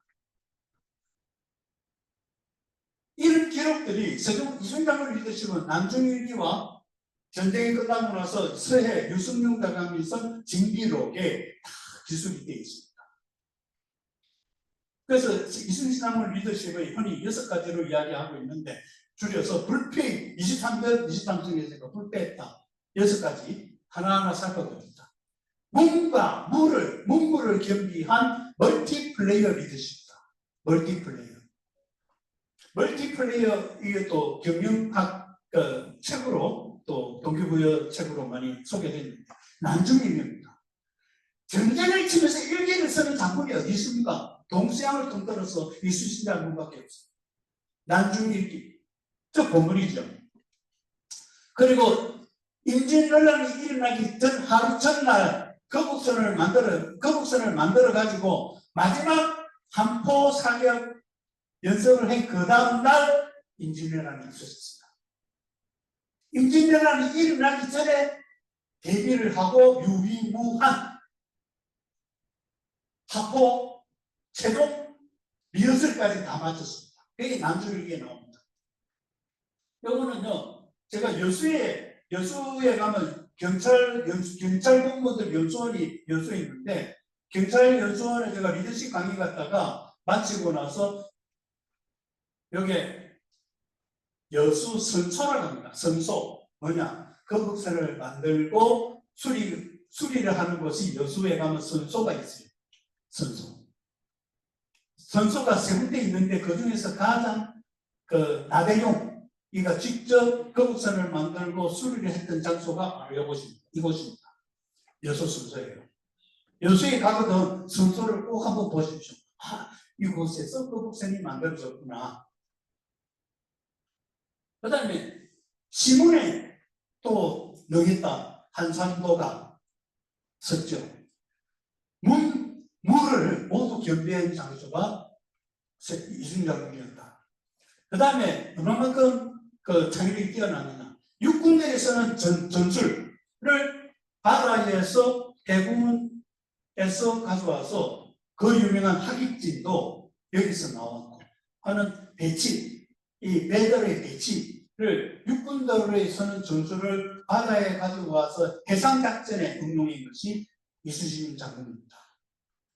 그 다음에 열정과 화음을 리더십. 옛날 원래 문과에 했다가 그 세종대왕의 장인어른이 이서방 당시 문과에 한번 해보게 해서 문과를 접고 문과에 도전을 했어요. 그리고 말을 타고 달리다가 넘어져서 다리 뼈가 부러졌는데 버드나무 가지를 꺾어가지고 다리에 묶고 말을 달렸다 하는 게 이제 나오죠. 28세에 문과공시에서 나온 낙방을 했고 32세에 4년 뒤에 28명 중 12등으로 합격했습니다. 어렸을 때부터 동네 친구들하고 변경놀이 할 때마다 늘 앞장서는 장수 역할을 했다고 하죠. 그 다음에 전시회는 한 번도 갑옷을 벗은 일이 없을 정도로 솔선수범을 했다고 합니다. 그 다음에 백의종군이 있죠. 백의종군의 의미는요, 이순신 장군이 인품입니다. 책임을 다했다는 것이죠. 내가 모든 것을 책임을 지겠다 해서 선조의 노여움을 사서 그럴 때마다 백의종군을 했죠. 1차 백의종군은 저 함경도 1580년 녹동도 전투가 있었는데 장계를 구하기 위해서 잠시 자리를 비운 사이에 오랑캐가 쳐들어와 가지고 자기 군들들을 죽이고 백성들을 납치해 가지고 갔어요. 오랑캐들. 그 사실을 알고 이순신 장군이 추격해 가지고 선배를 하고 납치되어 갔던 백성들을 다시 다 데리고 왔습니다. 장계를. 그 사건으로 자리를 비웠다고 해가지고 왜 비웠는지. 지금 오랑캐들이 소식통탄 우리를 노리고 있는데 우리 군사만 갖고는 택도 안 된다. 만호라는 배설을 갖고 있었거든요. 그래서 군인을 늘려달라, 충원을 해달라고 아무리 요구해도 그 당시 임진왜란때 유명한 장군이 있어 이일, 신리 그 중에 한 명이 이일입니다. 그 이일이 말을 안 들어줘. 뭔가 복귀대라도 뭐 줘야 되는데 그렇지를 못하니까 안 돌려줘. 해서 그 강야를 갔다가 저런 일을 당했는데 장기 올렸습니다. 이순신이라는 놈이 만호가 자리를 비우고 그 백성 그 군인들이 죽고 졌다. 백성들까지 납치당했다. 이래가지고 선조가 저놈을 엄히 다스리라 했는데 다른 배설아치들이 이제 또 구해가지고 이순신이 첫 번째 백의종군을 하게 됐습니다. 두 번째 백의종군은 왕명을 거부했습니다. 선조의 왕명은 그 시대에 왕명을 거부했다는 것은 뭡니까? 대역죄입니다. 왕의 명을 어기면 대역죄입니다.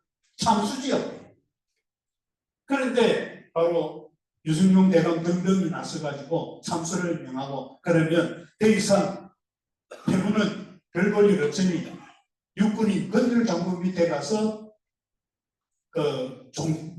종군을 해라. 그게 2차 백의 종군이에요. 그래서 저 여행을 다녀보면요. 이순신 장군의 백의 종군길이라는 그 길 코스가 다 있습니다. 저는 한번 걸어봤습니다. 백의 종군길을 따라서. 그런데 중요한 것은 요겁니다. 이게 순자가 이야기했어요.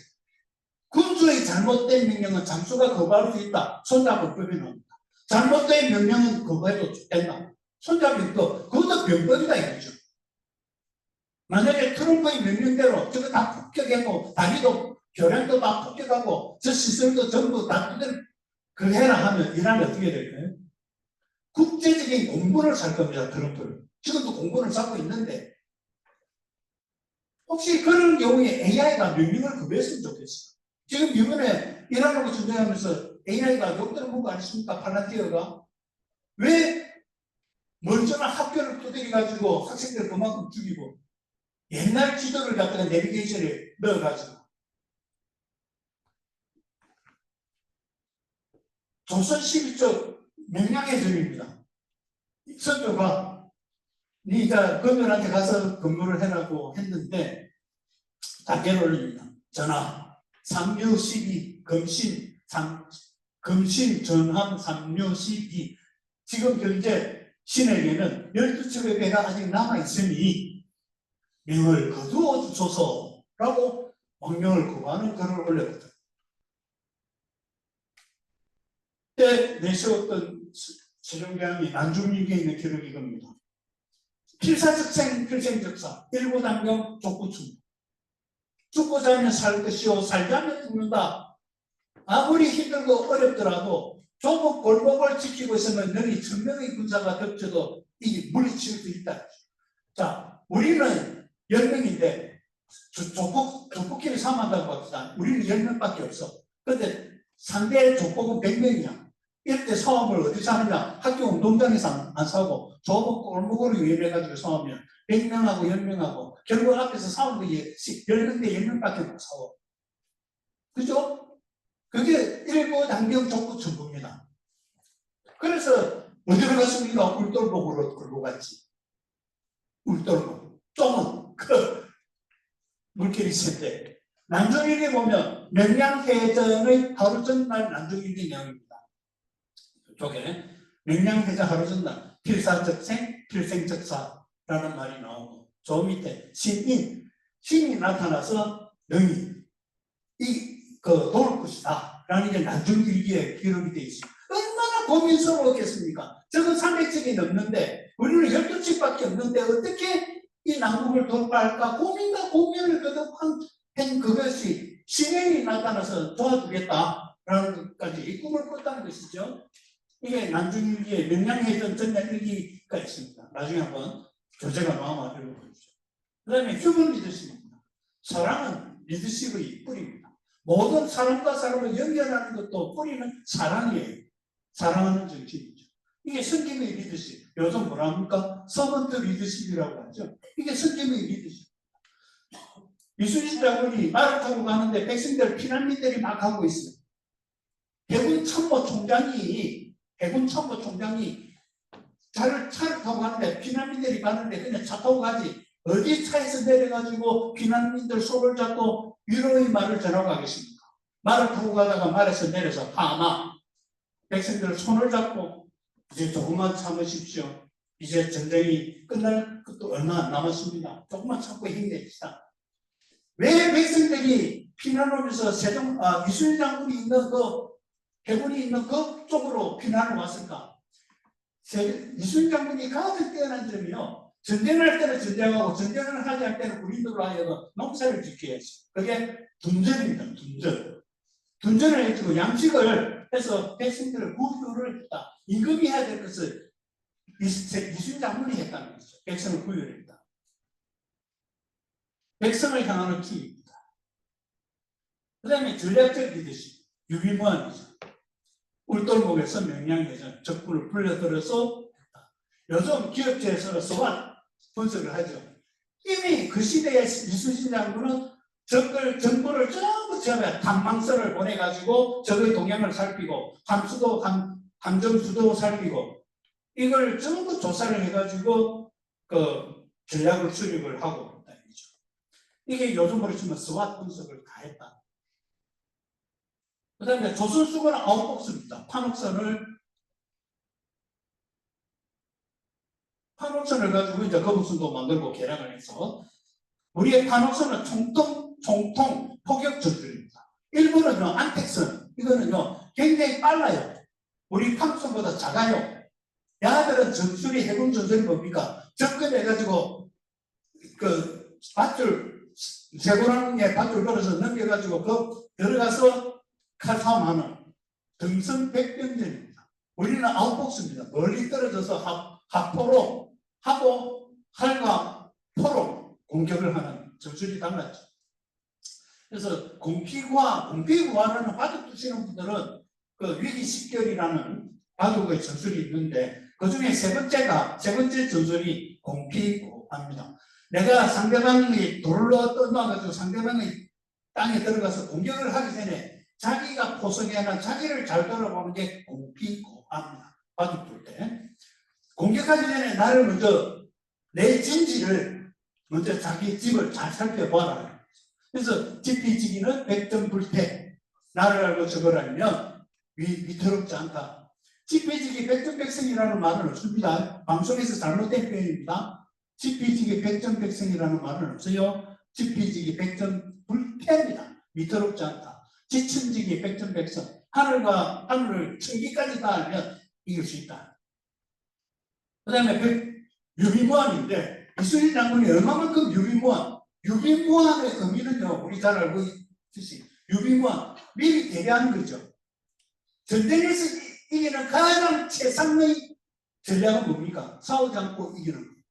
싸우지 않고 이기기 위해서는 북한이 우리를 호신탐탐하게 원자력도 만들고 미사일도 만들고 하는데 남한을 공격하자라는 명령을 절대 하지 못하도록 싸워봐야 저가 100건 싸워봐야 100건 다 피한다는 것을 알고 있으면 절대 우리 공격 안 해요.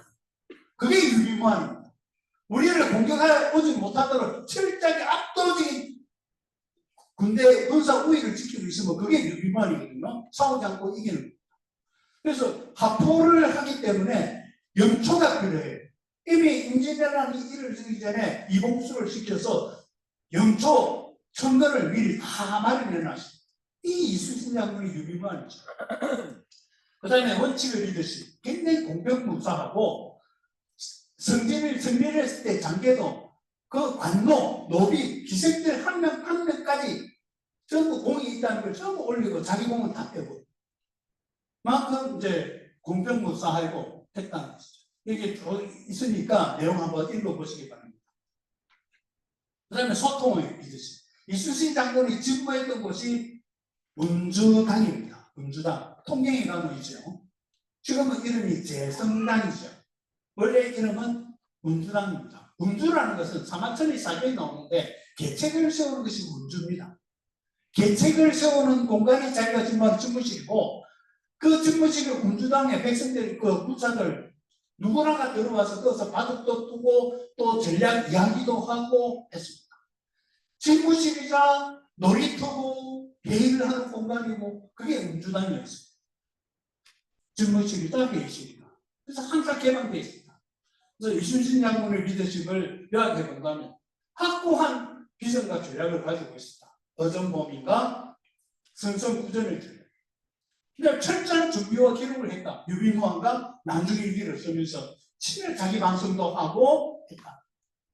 군량도 확보하고 둔전을 통해서 군량도 확보하고 피난민들한테 구휼도 하고 그 다음에 사람 중심을 통솔을 했다. 개방과 소통, 운주당을 오픈하고 회의도 하고 휴식도 같이 하고 거기서 생각을 했다. 전략 준수를 생각을 했다. 기본과 원칙입니다. 이게 바로 리더의 품격입니다. 그러니 백성들뿐만 아니라 모든 군졸들까지 절대적인 신뢰를 보냈죠. 그리고 개인의 감정보다도 자기가 무슨 역할을 해야 하는 어적범인이라는 자기의 미션을 사명을 절대 잃지 않았다. 그래서 이순신 장군은 우리에게 묻습니다. 무엇을? 당신은 지금 무엇을 지키고 있는가? 당신이 가정을 지키고 있는가? 당신이 가정을 지키고 있으면 라벨에서 라이프 쪽입니다. 나는 우리 회사를 지키고 있습니다. 라벨 중에서 워크인 것이고. 근데 균형을 찾아야지. 그러니까 요즘 우리가 워라벨 하잖아요. 당신의 상류시 나에게는 12척의 배가 들어가 있다. 지금 여러분들한테는 내가 무엇을 지키고 있고 핵심 역량 12개가 무엇인가?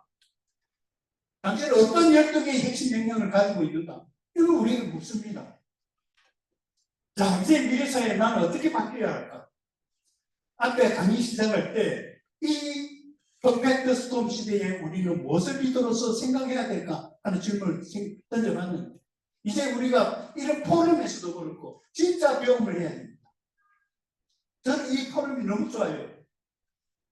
자, 진짜 배움은 뭐냐? 책은요, 정보입니다. 우리 포럼에서 강사들이 나와서 이야기하는 건 정보입니다. 그것은 책을 통해서 얻는 지식은 씨앗입니다.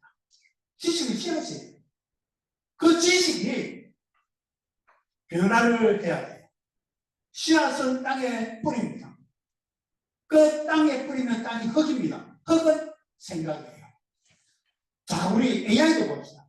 많은 빅데이터들을 주고 여기서 내가 생각하는 솔루션 이런 걸 내가 좀 만들어 달라 하고 AI에게 던집니다. 수많은 빅데이터를 가지고 지가 답을 해서 내는 것이 AI의 솔루션이죠. 그죠? 그래서 똑같은 빅데이터를 가지고 제미나이한테 물었을 때, 챗GPT한테 물었을 때, 팔란티오한테 물었을 때, 클루드한테 물었을 때 솔루션이 다 달라요. 똑같은 아무리 좋은 씨앗이라도 솔루션이 다 달라. 왜? 흙이 다르기 때문에. 그 흙은 우리 생각입니다. 이런 생각, 저런 생각. 근데 인공지능하고 인간지능하고 봅시다. 인공지능은요, 과제를 해결하기 위해서 이렇게 저렇게 하고 만들어냅니다. 그래서 생성력이죠. 왜 생성력이냐? 질문을 내서 지가 문장을 좋은 문장을 잘 만들어내는 게 지 솔루션이에요. 그 생성해내는 겁니다. 근데 우리는 가다 인간지능은 뭡니까? 아니, 골치 아프다. 이거 책 잡아 던지고, 그 컴퓨터 노트북 덮어버리고 오늘 산으로 오늘 영화를 보러 가자. 생각을 바꿀 수가 있습니다. 그러나 AI는 인간처럼 갑자기 덮어버리고 영화 보러 가거나 놀러 가거나 낚시하러 가거나 이런 생각 못 해요. 생각 변화를 못 해요. 답만 만들어내려고 생각하지. 이게 인간지능과 인공지능의 차이입니다. 진짜 배움은 저기서 질문을 던지고 성찰하고 창의성, 이해, 연결 다 연결합니다. 저게 연결되는 흙 속에서 뿌리가 연결되는 걸 보세요. 각 가지가 연결되는 게 뭡니까? 컴퓨터가 답을 낼 때 인간지능이 시냅스 연결, 인간이 내는요, 뇌세포가 850개가 됩니다. 뇌세포가 850개인데 이 뉴런이 850개인데 뉴런과 뉴런이 연결되고 모든 신경이 결합되는 그것을 시냅스라고 하는데 그 시냅스 기준으로 100조 개가 넘어요. 이게까지 내각이 지금 현재 발견한 결과는 100조 개가 넘어요. 시냅스가. 그걸 이제 지금 흉내낸 게 인공지능이거든요. 머신러닝을 하고 있어요. 저 연결되는 거. 컴퓨터 AI도 보십시오. 우리가 뭔가 던졌을 때 그걸 추진할 때는 생각하고 솔루션 내고 그것을 실행으로 옮기는 거는 실행기가 작동 아키텍처가 다른 게 있어야 돼. 실행기가. 조작기가. 조작하려는 거 인간의 손과 발 같은 거.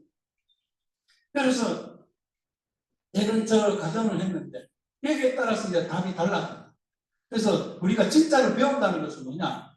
외부에서 생기는 것이 아니라 배움은 내부에서 일어납니다.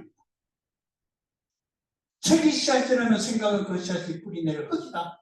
흙이 건강하면 단 하나의 씨앗에서도 수많은 생각이 자라난다. 이것이 진짜 배움이다. 이 인공지능도 그래서 다양한 솔루션이 나타나는데 그것이 흙이 양질의 흙이어야 돼. 그래서 AI도 제미나이 다르고 챗GPT 다르고 팔란티오 다르고 클루드 다르고 온갖 거 다양한. 근데 이 AI도 이제는 어떻게 됩니까? 개인 맞춤형. 그게 맞춤식으로 이제 또 발전해 나가는데 개인 맞춤식이 지금 분명형 되면 또 어떤 결과가 나타날지 모르지만 아직까지는 분명형 AI가 학자에 따라서는 된다 안 된다. 싱귤레리티 특이점도 온다 안 온다. 예측만 하고 있어요. 인공지능이 기대하는 것은 뭡니까? 빅데이터 목적이 뭘까요? 예측력이거든요. 보다 예측력이 뛰어난 게 뛰어난 AI입니다. 그래서 비록 계산은 AI보다 늦지만 인간지능으로서 우리 인간이 할 수 있는 것은 굉장히 다양하다. 배움을 통해서. 그래서 저는 이 기업가 정신 포럼이 이런 기회가 되었으면 하는 바람을 가지고 있습니다. 자, 제 이야기를 마칠게요. AI가 있습니다. 휴머노이드 로봇이 있는데 손가락 끝에 나비를 했죠. 나비는 어디서 만들어졌습니까? 애벌레. 그 애벌레가 저렇게 화려한 날개 날아다니는 나비로 완전히 혁신을 했잖아요. 그렇듯이 애벌레가 탈을 벗고 나와서 저는 아름다운 나비가 되듯이 저 과정을 우리 기업가분들이, 리더분들이 저걸 만들려면 엄청나게 중요하고 멋진 일, 그 멋진 일은 뭡니까? 인간의 삶을 보다 더 아름답고 멋지게 만드는 삶을 기여를 하고 있는 분들이 여기 앉아 계신 것이 아닌가 하는 생각을 가지면서, 자, 여기는 뭘까요?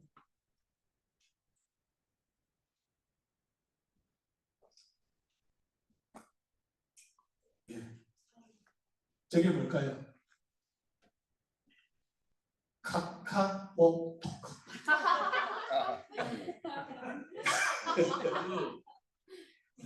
카카오톡. 틀렸습니까? 맞죠? 하면서 제 네이버에서 제 이름 하면 제가 검색을 할 수가 있고요. 제 번호는 여기 있습니다. 우리 8기방에 12기방에 있으니까 앞으로 포럼을 통해서 앞으로 더 자주 소통하면서 오늘 제 이야기 여기서 마치도록 하겠습니다. 감사합니다.